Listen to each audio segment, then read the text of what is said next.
Capítulo 14. El turno de cementerio. El recuerdo de mi infancia es borroso, pero recuerdo muy bien mi adolescencia. Era gordo, desproporcionado y tenía pechos. La pequeña iglesia en la que tocaba el piano durante las misas era mi único refugio de los apodos de mis compañeros. Decidí hacer carrera en la iglesia como músico o programador musical y no veía el día de terminar el instituto e ir a la universidad bíblica. Me di cuenta de que la iglesia no estaba exenta de discriminaciones contra los obesos y tuve una audición para el coro. Creía que me seleccionarían y por eso cuando llegó la carta en la que decía que me habían rechazado, empecé a preguntarme si el motivo no había sido mi aspecto. Uno de mis profesores de música me había dicho que tenía una buena voz, lo que confirmaba mis sospechas de que mi obesidad había tenido algo que ver con la decisión. La vida de un adolescente es muy dura, mientras que intentan encontrar su sitio en la vida, pero la verdad es que para un joven gordo con espinillas y baja autoestima el futuro sí que resulta bastante aterrador. Mi padre me sugirió que me pusiera a trabajar, así que vi un anuncio de un puesto de trabajo como recepcionista de turno de noche que parecía que me estaba llamando. Trabajar mientras el resto del mundo dormía era una bendición. Me contrataron y mi soledad empezó su andadura. Arrasaba la cocina del hotel por la noche sin que nadie me interrumpiera. Conseguía mi dosis de comida sin que nadie pudiera criticarme. Creía que la vida de afuera ya no era para mí. Como seguía engordando, me rechazaron en muchos otros trabajos similares de cara al público y en turno de noche por mi aspecto físico, y de hecho en un trabajo me rechazaron por la entrevista personal. El médico me dijo que mi obesidad estaba afectando a mi tensión y que si seguía así, moriría antes de tener 30 años. Tampoco tenía muchos motivos para seguir viviendo, así que me daba lo mismo. Muy pronto decidí vivir el solo por hoy. Años antes de llegar al programa, este ya era el lema de mi vida. Pero nunca conseguía suficiente comida. Me comía la compra de camino a la casa y me servían cuencos de ensalada en lugar de platos, para no tener que levantarme a servirme de nuevo. Me gustaría poder decir que estoy exagerando, pero estaría mintiendo. Solo veía el fin cuando ya caía rendido en la cama de tanto comer. Esta rutina siguió repitiéndose durante años. Cada fin de dieta era la vuelta a esta rutina. En 2 ocasiones llegué a perder 45 kilogramos y los recuperé en la mitad del tiempo que tardé en perderlos. Creía que estaba condenado a vivir con mi obesidad y esa forma de comer, pero entonces la comida empezó a hacerme el efecto de verdad. Empezaba a tener dolores en el pecho y en el brazo izquierdo y tenía que incorporarme de la cama para poder respirar. Tenía miedo de morir y la comida empezaba a perder su atractivo. Estaba obligado a seguir comiendo, aunque ya no lo disfrutaba. Todos los días me prometía a mí mismo que iba a cambiar, pero no podía parar de comer. Era como un drogadicto. Necesitaba mi dosis. Un domingo por la mañana fui a la iglesia en lugar de a la tienda. Estaba incomodísimo porque la ropa me apretaba y me puse una corbata para tapar los agujeros que dejaban los botones de la camisa, y la iglesia en sí me desconcertó bastante. Pero al menos no estaba comiendo, aunque al día siguiente sí volví a comer en mi supercuenco, y mi recuperación empezó aquel domingo.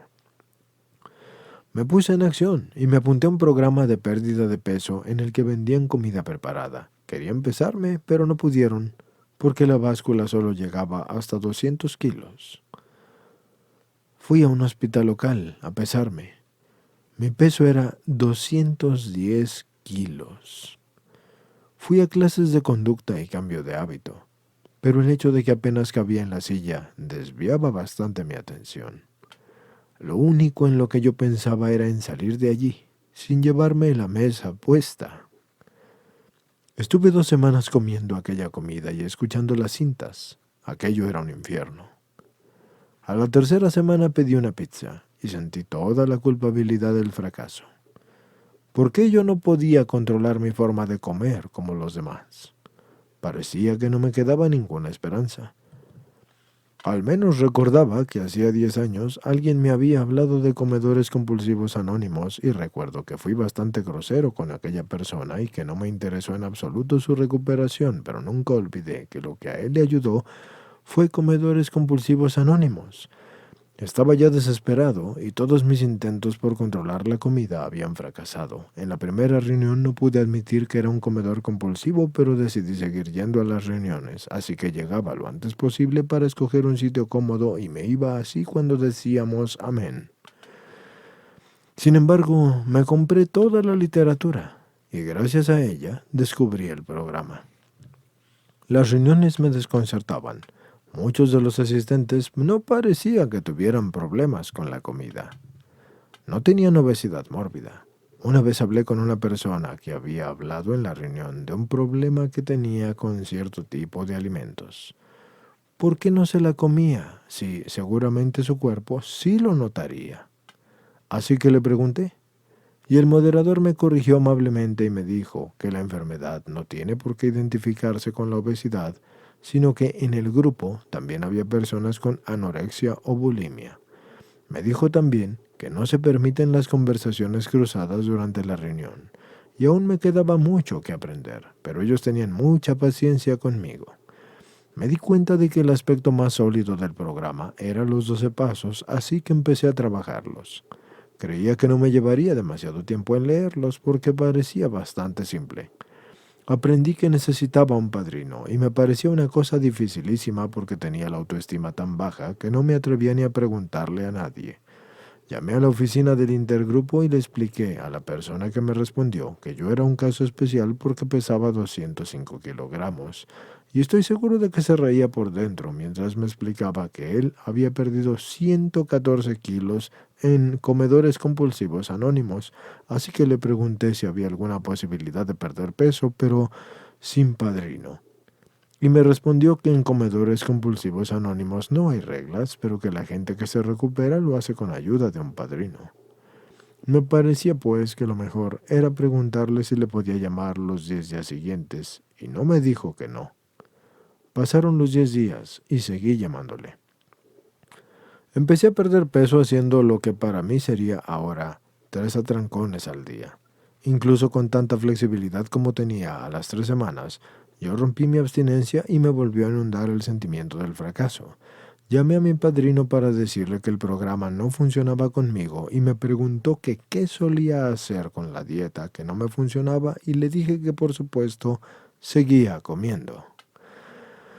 Así que me dijo que sabía que yo estaba en recuperación porque en vez de hacer lo que solía hacer, le estaba llamando. Y estas palabras fueron muy importantes para mí y aprendí entonces una herramienta muy útil. Dilo, deshazte de ello y sigue con tu vida. Al final accedí a conocer a esa persona que se estaba convirtiendo en mi amigo por teléfono y compartió conmigo su manera de trabajar el cuarto paso y yo lo hice como él me había dicho. Tenía mucho miedo al cuarto paso porque iba seguido del quinto y no me podía imaginar lo que sería contarle los aspectos más depravados de mi vida a nadie. Me sugirió que para deshacerme de ese miedo escribiera las cosas que creía que le podría contar en una hoja y en otra parte las cosas que yo creía que podría contarle más adelante. Y en una tercera hoja tenía que escribir lo que yo creía que no sería capaz de contarle a nadie jamás. Así que acabé el cuarto paso en algunas semanas y cuando llegó el momento de hacer el quinto paso, estaba preparado para deshacerme de todo. Estaba preparado para trabajar el programa a fondo, a ver si funcionaba, y fue una experiencia maravillosa. Mi padrino es la persona que mejor me conoce del mundo y soy capaz de compartir honestamente con él todo lo que ocurre en mi vida. Me he dado cuenta de que no trabajamos los 12 pasos, es un proceso continuo de hacer inventarios y buscar una relación con un poder superior a nosotros mismos e intentar honestamente transmitir el programa a los que todavía sufren. Hoy en día, fuera de la antigua rutina de la que yo no podría escapar por mí mismo, he perdido 108 kilogramos y puedo llevar unos vaqueros con la camiseta por dentro por primera vez en mi vida. No puedo creerlo, no puedo creer estos resultados. A través de los pasos he recuperado el sano juicio y mi poder superior continúa obrando en mí. Y a través de mí, si es que estoy dispuesto a recordar quién soy yo y quién es él. Sigo trabajando en el turno de noche, pero ya no me escondo.